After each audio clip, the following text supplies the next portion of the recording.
사무엘하 16장입니다. 1, 4절 다윗이 감람산 마르턱을 조금 지났을 때 무비보셋 종인 시바를 만나게 됩니다. 시바는 안장을 지은 나귀에 떡 200개와 건포도 100송이와 여름 과일 100개와 포도주 한 부대를 싣고 다윗을 맞이합니다. 이런 시바의 모습을 본 다윗은 이것이 무엇인지 물었고, 시바는 다윗과 다윗의 가족과 수행원들을 위해 가져온 것이라고 이야기합니다.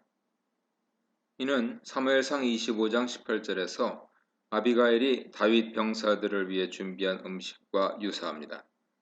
시바는 설명을 통해 자신이 매우 꼼꼼하게 다윗을 위해 양식을 준비했다는 것을 강조함으로써 다윗 마음에 들기 위해 노력합니다.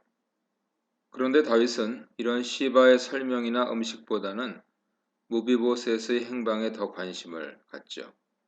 네 주인의 아들이 어디 있느냐고 시바에 묻습니다. 여기서 다윗은 여전히 시바를 사울 신하라고 간주하고 있는데, 이런 상황이기 때문에 시바는 더욱 다윗의 마음을 얻기 위해 노력하고 있습니다. 다윗 질문에 시바는 무비보셋은 여전히 예루살렘에 있는데 그 이유는 이스라엘 족속이 자기 아버지 나라를 자신에게 돌릴 것으로 기대하기 때문이라는 것이죠.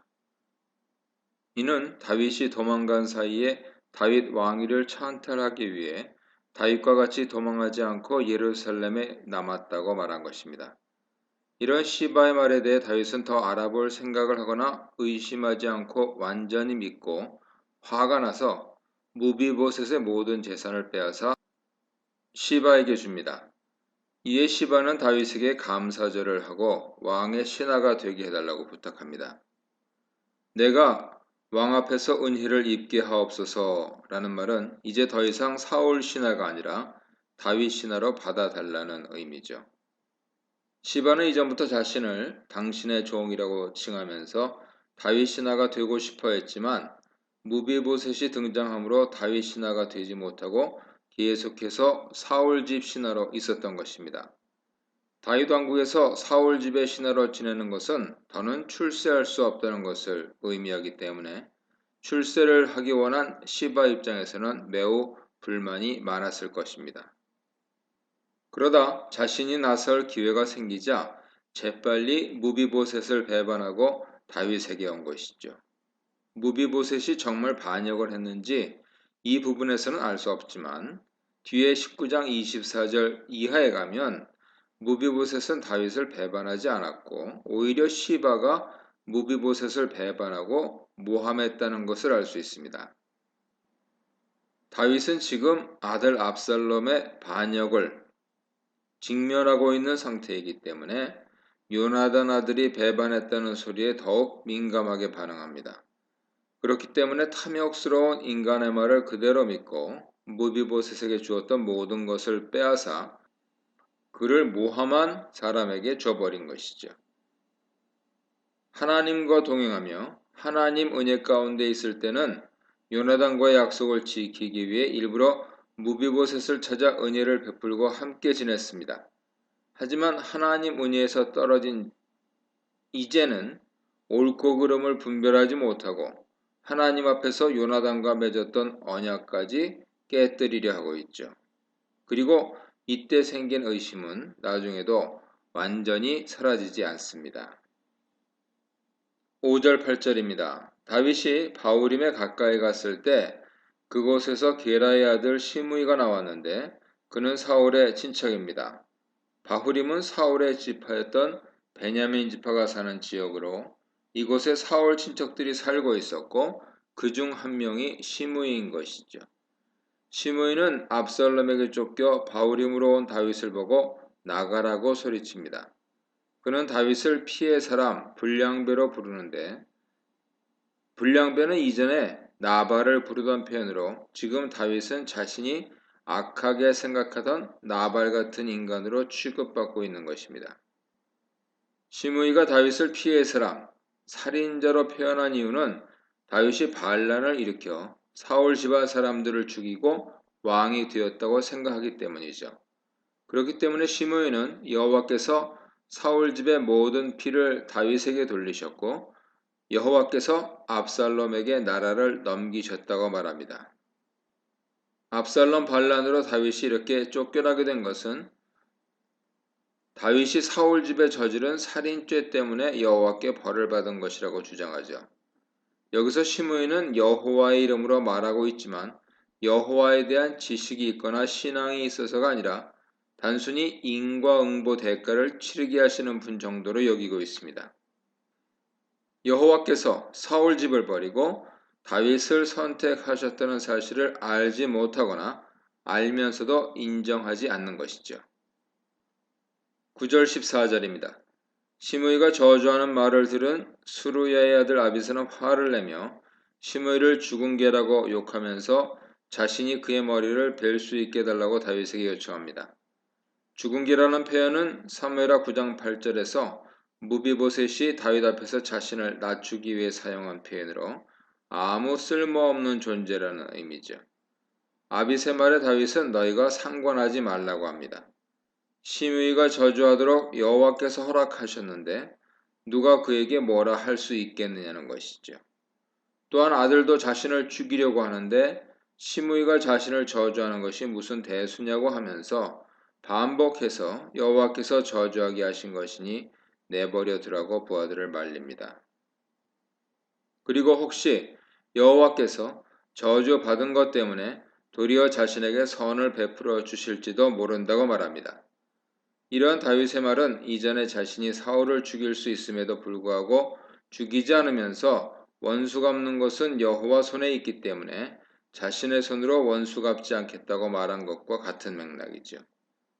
이때도 다윗은 억울함을 토로하면서 하나님께서 선은 선대로 악은 악대로 갚아주시길 기원했습니다. 이번에도 시므이가 저주하는 것이 하나님께서 허락하신 일이라고 말하지만 만일 그렇지 않고 여호와께서 자신이 억울하게 당하고 있다고 생각하신다면 직접 원수 갚지 않은 것을 선하게 보시고 선을 베풀어 주시길 원한다고 말하는 것입니다. 다윗은 자신에게 일어난 압살롬의 반란과 모욕들을 통해 이 모든 일들이 하나님께서 나단을 통해 주신 심판이라는 것을 깨닫게 되었고 시므의 저주도 하나님께서 내리신 벌 중 하나로 생각했습니다. 그렇지만 만일 시므의 저주가 부당하다면 그것도 여호와께서 갚아주실 것이라고 믿은 것이죠. 이제 다윗은 점점 모든 일에서 하나님의 뜻을 찾으려고 합니다. 이것은 그가 점점 하나님과 가까워지고 있다는 증거죠. 그래서 다윗 일행은 시므이를 무시하고 자신의 길을 갔고 시므이는 산비탈로 따라오면서 계속해서 저주하고 돌을 던지고 흙을 뿌리며 괴롭혔습니다. 이것은 시므의 행동에 지나치다는 것을 보여주는 것으로 결국 시므의 저주는 하나님의 뜻이 아니라 하나님 보시기에 악한 행동임을 암시합니다. 다윗 일행은 시므이의 적대적 행동으로 인해 바후림에서 쉬지 못하고 계속 행군하였고 결국 목마르고 배고픈 상태가 되었습니다. 피곤하니란 뜻의 아예프는 배고프고 목말라 지친 상태를 의미하죠. 다윗 일행은 바후림에서 쉬면서 물과 양식을 보급받아야 했는데 여기서 배척받았기 때문에 배고프고 목마르고 지친 상황이 된 것입니다. 그들은 마침내 한 곳을 발견하고 그곳에서 쉬게 되었습니다. 다윗은 압살롬에게 쫓겨 길을 헤매면서 그동안 왕궁에서 편안하게 살면서 잊었던 하나님을 찾게 되었고 만나게 되었습니다. 다윗은 사울에게 쫓겨다닐 때 하나님을 가장 의지하고 동행했었죠. 그런데 하나님께서 다윗에게 왕조를 하사하신 이후 그는 하나님을 잊고 하나님 말씀을 어기게 되었습니다. 그래서 하나님께서는 다윗을 왕궁 밖으로 쫓아내시고 다시 하나님을 찾게 만드신 것이죠. 이 문단에서는 시바의 호의와 기회주의, 시므이의 악행과 비겁함, 하나님의 처분을 기다리는 다윗에 대해 묵상해 보시기 바랍니다. 15, 16절입니다. 다윗이 비참한 모습으로 도망가는 것과 대조적으로 압살롬은 자신을 지지하는 이스라엘 사람들과 함께 당당하게 예루살렘 성으로 입성합니다. 여기서 화자는 아히도벨이 압살롬과 동행하고 있다는 사실을 일부러 언급하는데 이것은 아히도벨이 압살롬에게 매우 중요한 인물임을 강조하기 위한 것입니다. 압살롬이 예루살렘으로 들어갈 때 후세가 압살롬을 크게 환영합니다. 화자가 후세에 대해 다윗의 친구라고 설명한 것은 후세가 압살롬에게 충성을 맹세하지만 여전히 속으로는 다윗 편이라는 것을 말하기 위함입니다. 그는 압살롬을 마중하고 왕이여 만세, 왕이여 만세를 외치며 환영합니다. 17, 19절입니다. 이런 후세 모습에 후세가 다윗의 친구였다는 사실을 알고 있던 압살롬은 이것이 당신의 친구 다윗에 대한 충성심이냐고 비아냥거리면서 왜 친구를 따라가지 않았느냐고 묻습니다. 여기서 압살롬은 의도적으로 당신의 친구라는 말을 반복적으로 사용해서 후세의 배신을 강조하고 있죠. 이런 압살롬 질문에 자신은 여호와와 이스라엘 백성이 선택한 자에게 속하였으며 그와 함께 있겠다고 하면서 왕의 아버지를 섬긴 것처럼 왕 압살롬을 섬기겠다고 충성을 맹세합니다. 자신이 여호와께서 선택하신 자에게 속하였다고 한 것은 자신은 여전히 다윗의 사람이라는 것을 암시적으로 표현한 것이죠. 하나님께서 선택하신 사람은 압살롬이 아니라 다윗이기 때문입니다. 하지만 현재는 다윗의 부탁을 받았기 때문에 압살롬을 섬기겠다고 말한 것입니다. 하지만 자신의 아버지를 섬긴 것처럼 자신을 섬긴다는 말을 들은 압살롬은 후세가 자신을 여호와께서 선택하신 사람으로 인정했다고 생각했을 것입니다. 이렇게 해서 후세는 다윗이 부탁한 대로 무사히 예루살렘에서 압살롬의 신하로 있을 수 있었습니다. 압살롬이 배신한 후세를 쉽게 받아들인 것은 자신이 아버지를 배반했기 때문에 사람을 배신하는 것이 어려운 일이라고 생각하지 않았기 때문이고 반란을 한 압살롬은 예루살렘에서 한 명이라도 더 지지자를 확보하는 것이 중요하다고 생각했기 때문입니다. 하지만 이것은 하나님의 보이지 않는 손길이 압살롬이 지혜로운 선택을 하지 못하게 막고 있었기 때문이죠. 다윗은 하나님께 아히도벨의 모략을 어리석은 것으로 만들어달라고 기도했고 마치 그 기도의 응답처럼 나타난 사람이 후세였습니다. 그러므로 지금 진행되고 있는 상황은 하나님께서 다윗의 기도를 이루어 가시는 과정이며 압살롬이 의심 없이 후세를 받아들인 것은 하나님의 간섭하심이 있었다고 볼 수 있습니다. 20, 23절입니다. 후세를 신하로 받아들인 압살롬은 아히도벨에게 이제부터 어떻게 하면 좋을지 계획을 말해보라고 합니다. 이 문장 히브리어 본문은 너희란 남성 복수형을 사용하고 있는데 이것은 비록 압살롬이 아히도벨에게 말하고 있지만 그 옆에서 후세나 다른 신하들도 듣고 있었음을 의미합니다. 이런 압살롬 물음에 아히도벨은 다윗이 남겨둔 후궁들과 동침하라고 제안합니다. 그러면 압살롬이 다윗의 미움을 받는다는 것을 다들 알게 될 것이고 압살롬과 함께 있는 사람들이 더욱 힘을 얻을 것이라고 하죠.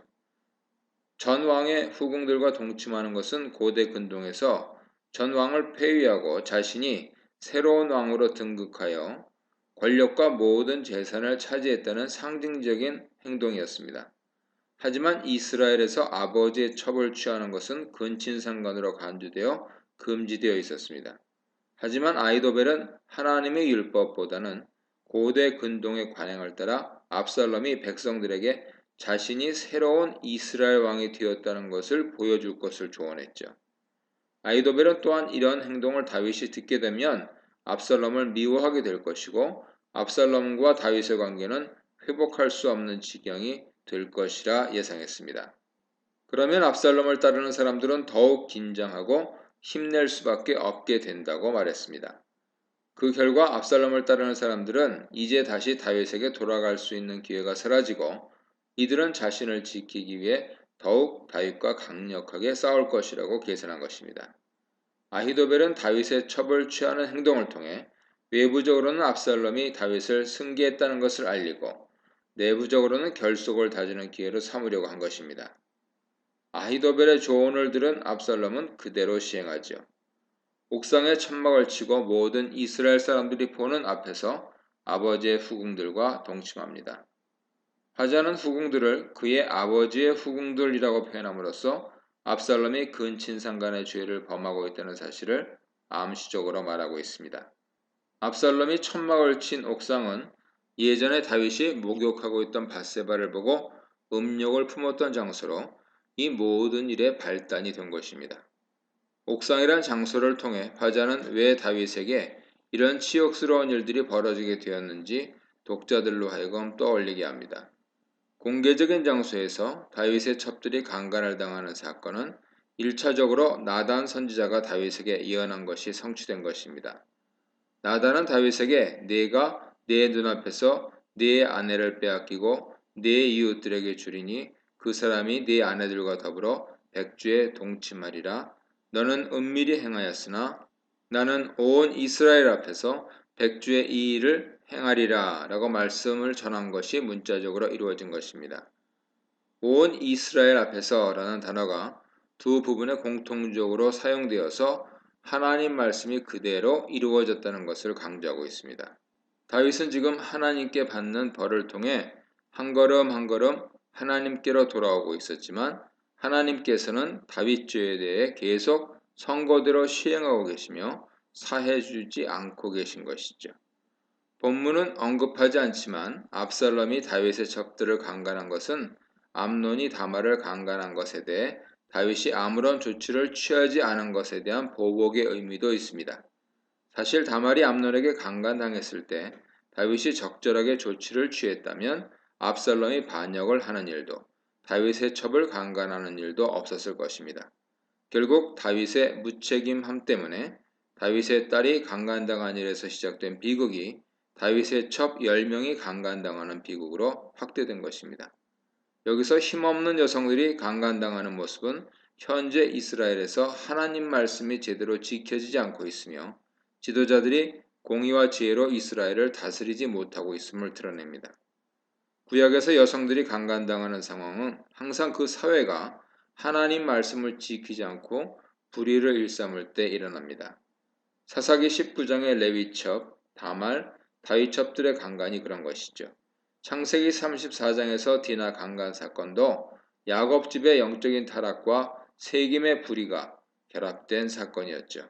이렇게 사회가 불의하고 그 사회에서 가장 힘없는 사람들이 이용당하고 폭력의 희생자가 되며 이런 희생자들을 또한 무정하게 대합니다.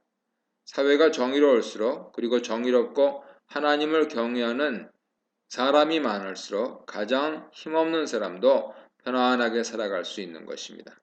그러므로 여성들과 힘없는 자들의 희생을 강요하며 희생을 정당화하는 것이 불의한 것이죠. 23절에서 아히도벨에 대한 설명이 나오는데 사실 이것은 사무엘하 15장 31절에서 아히도벨의 이름이 처음 나올 때 나왔어야 하는 것입니다. 하지만 이곳에 나온 이유는 17장에서 나올 아히도벨과 후세의 대결을 염두에 두었기 때문입니다. 화자는 아히도벨의 기략이 마치 사람이 하나님께 물어서 받은 말씀과 같다고 했는데 이것은 우림이나 둠밈을 통해 하나님께서 주시는 신탁을 받은 것처럼 정확하게 들어맞는다는 의미입니다. 그만큼 아히도벨의 지략은 뛰어났으며 이런 아히도벨의 능력은 다윗도 압살롬도 전적으로 신뢰하는 상황이었습니다. 그래서 다윗은 아히도벨이 압살롬 편에 섰다는 소문을 들었을 때 심각한 위기의식을 느끼고 하나님께 기도한 것입니다. 자신에게는 이런 아히도벨 같은 뛰어난 지략을 가진 사람이 없는 상황에서 다윗은 오직 하나님만 의지할 수밖에 없게 된 것이었죠. 이 문단에서는 후세의 지략, 아히도벨의 조언, 아히도벨 조언의 영향력에 대해 묵상해 보시기 바랍니다.